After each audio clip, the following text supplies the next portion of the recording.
Comment s'opère une conversion? Évangile de Luc, chapitre 19, versets 1 à 10. Et, après être entré, il traversait Jéricho. Et voici un homme appelé Zachée, qui était chef des péagers, et qui était riche, cherchait à voir qui était Jésus. Et il ne le pouvait à cause du peuple, parce qu'il était de petite taille. Et, ayant couru en avant, au devant du cortège, il monta sur un sycomore, afin de le voir, parce qu'il devait passer par là. Et lorsque Jésus arriva à cet endroit, levant les yeux, il lui dit « Zachée, hâte-toi de descendre, car il faut que je loge aujourd'hui dans ta maison. » Et il descendit en hâte, et le reçut plein de joie. Et à cette vue, tous murmuraient, disant « Il est entré pour demeurer chez un homme plein de péchés. » Mais Zachée, se tenant là, dit au Seigneur « Voici, Seigneur, je donne la moitié de mes biens aux pauvres, et si j'ai fait tort à quelqu'un, je lui rends le quadruple. » Et Jésus dit à son égard « Aujourd'hui le salut a été accordé à cette maison, selon que celui-ci est aussi enfant d'Abraham, car le Fils de l'homme est venu chercher et sauver ce qui était perdu. » Comment s'opère une conversion? Telle est la question que bien des hommes se sont adressés, soit qu'ils aient douté de sa réalité chez les autres, soit qu'ils aient désiré pour eux sa réalisation. Or, l'histoire de Zachée va leur répondre. L'existence de cet homme se partage en deux périodes bien distinctes. La première, où, chef des péagers, il s'enrichit des exactions et des rapines, et où, comme tout péager, il mène une mauvaise vie.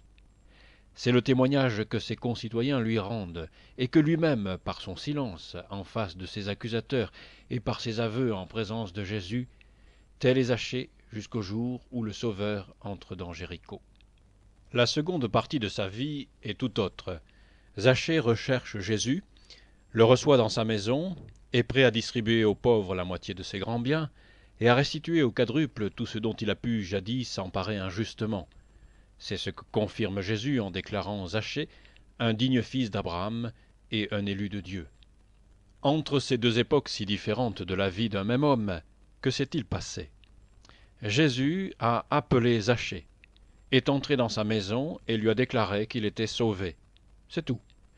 Mais aussitôt cet appel du Maître et ce salut donné par Jésus font naître dans le cœur du pécheur une joie féconde en bonnes œuvres. Zachée n'a pas plutôt entendu la voix du Seigneur qu'il s'élance du haut de ce sycomore où la simple curiosité l'avait fait monter, et court plein d'allégresse mettre sa demeure à la disposition de son Sauveur.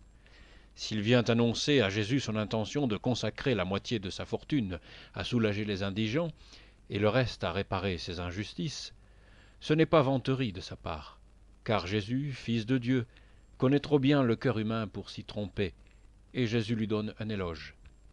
Non, mais c'est chez un pécheur pardonné le besoin d'exprimer sa reconnaissance, de manifester sa joie, de témoigner son amour. Tout en deux mots, Jésus déclare à Zachée qu'il est sauvé. Dès lors, Zachée, heureux, exprime son bonheur en répandant des bienfaits sur ses frères. Sa joie produit sa charité. Voilà donc comment s'accomplit la conversion du chrétien. Jésus soulage sa conscience du poids de ses péchés. Il lui donne non pas l'espoir, mais l'assurance d'une éternelle félicité, et cela à l'instant même. Aujourd'hui, dit-il aux pharisiens en parlant de Zachée, aujourd'hui le salut est entré dans cette maison, et cette simple mais profonde assurance de pardon fait tressaillir le cœur, le bouleverse, le convertit. D'un homme, elle fait un chrétien, d'un pécheur, elle fait un saint sous la bénédiction du Saint-Esprit. Remarquez bien que les nouveaux sentiments et la nouvelle conduite de Zachée n'existent pas avant l'entrée du salut éternel dans sa maison, car c'est à son sujet que Jésus dit qu'il est venu chercher ce qui était perdu. C'est donc dans son état de perdition que le Sauveur a pris cet homme, et ce n'est qu'après avoir été tiré de l'abîme, après avoir été sauvé, que Zachée, jadis pécheur, peut donner une nouvelle direction à son existence. Remarquez que c'est avec Jésus que ce salut est entré chez le chef des péagers, et que ce n'est que lorsque le Sauveur est déjà son hôte que Zachée prend la résolution de changer de vie. Et comment pourrait-il en être autrement? Comment le pécheur de goût et d'habitude aurait-il trouvé en lui-même le désir ou la force de se réformer? quand il était le plus profondément enraciné dans ses vices. Alors, ami de l'argent et du plaisir, comment aurait-il pu se sentir porté vers un Dieu saint et juste, qui lui demanderait compte de son passé sans rien lui promettre pour son avenir?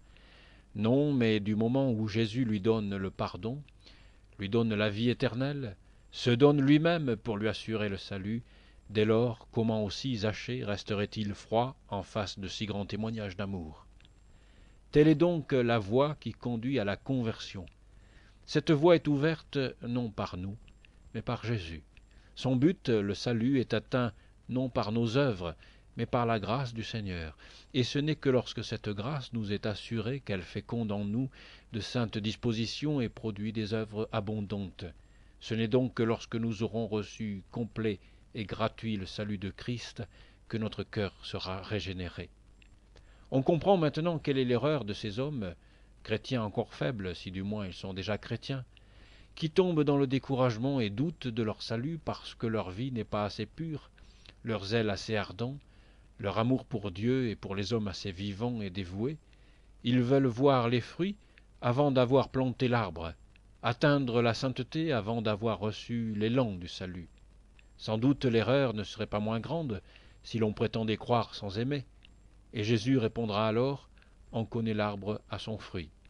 Mais nous ne parlons pas ici pour des hypocrites, qui nient par leur vie la foi qu'ils affirment par leurs lèvres. Nous parlons pour des hommes qui, droits et sincères, ont cependant le tort d'attendre pour croire à leur salut d'avoir sanctifié leur vie. Non, non, croyez d'abord que vous êtes sauvés, sauvés par la foi, sauvés par la grâce, réjouissez-vous de ce don inestimable, et quand vous saurez que rien au monde ne peut vous séparer de l'amour que Dieu vous a témoigné en Jésus-Christ, alors vous saurez que votre salut acquis ne peut plus se perdre, lorsque vous verrez par la foi les trônes que Dieu vous a dressés d'avance pour l'éternité. Alors une nouvelle perspective s'ouvrira devant vos yeux, réjouira votre cœur, ennoblira vos pensées, et peuplera vos vies d'actions pures, saintes et dévouées. Car le salut était entré déjà dans sa maison quand Zachée conçut sa première pensée de justice, d'amour et de sainteté.